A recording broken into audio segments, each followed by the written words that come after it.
উনি নিজেই বলেন যে আমরা বড় মাঠের খেলোয়াড়। হ্যাঁ, একটা সময় আসবে যে চায়নাও আপনাকে বিশ্বাস করবে না, আমেরিকাও আপনাকে বিশ্বাস করবে না, ইন্ডিয়া তো আপনাকে বিশ্বাস করেই না। তা আমরা তো ওনার বড় মাঠের খেলোয়াড়ের কোনো দেখলাম না।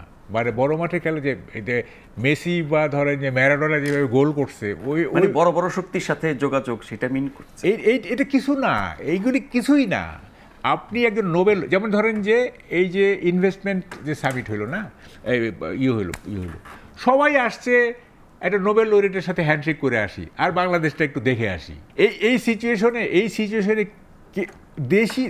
দেশি ইনভেস্টার ইনভেস্ট করতে চাবে না। যে যারা আসছে এদের মধ্যে কি কিছু জেনুইন ইনভেস্টর নাই? এদের মধ্যে জেনুইন ইনভেস্টর আছে। ওরা তো দেখে গেছে না বাংলাদেশের অবস্থাটা কি। বাংলাদেশে এই যে মব কালচার থেকে শুরু করে আনরেস্ট, চাঁদাবাজি, এই সেই, এটার আনপ্রেডিক্টেবল সব কিছু, এরা কি ইনভেস্ট করবে?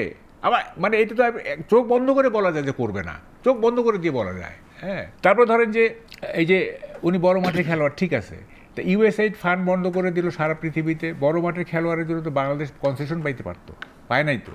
আমেরিকার ট্যারিফ বসাইলো, বড় মাঠের খেলোয়াড় হিসেবে তো বাংলাদেশ থেকে বাইরে থাকতে পারতো, হয় নাই তো। কিন্তু বাগাড়ম্বর করলো কি, যে ডক্টর ইউনূসের চিঠির কারণে নাকি উনি 3 মাসের জন্য স্থগিত করছেন। মানে দেখেন বিষয়গুলিকে, আমি একটা নাম দিচ্ছি বাংলাদেশ, আরো অনেক দেশে, এইটা আমি এখন বলতেছি যে এই যে মুজনাসির মামুন বলছিল এটা সব সম্ভবের দেশ, আমি বলি এটা বাগাড়ম্বরের দেশ। মানে সবাই বাগাড়ম্বর করে। হ্যাঁ, মানে রেজাল্ট, আমার তো রেজাল্ট দেখবো, তাই না? আপনি দেখেন, আপনার বাসায় আমি গেলাম, আপনি কি আমার সাথে খারাপ ব্যবহার করবেন?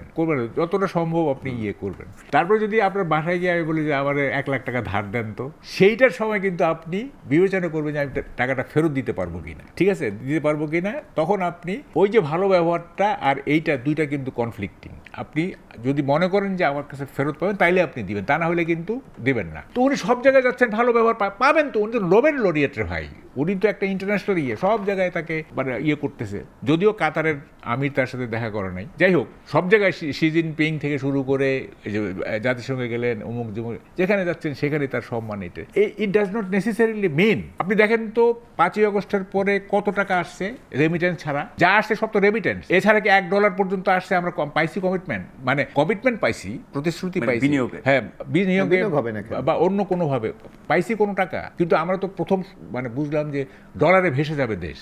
হ্যাঁ, ইউনিসেফ যেহেতু আসছে, উল্টা তো বন্ধ হয়ে যাচ্ছে। সুইজারল্যান্ডের টাকা বন্ধ হয়ে গেলো, ইউএসএর টাকা বন্ধ হয়ে গেল, IMF শর্ত দিচ্ছে, ওয়ার্ল্ড ব্যাংক বলতেছে যে প্রবৃদ্ধি 3.3 নেমে আসবে, 30 লাখ লোক আপনার অতি দরিদ্রের খাতায়।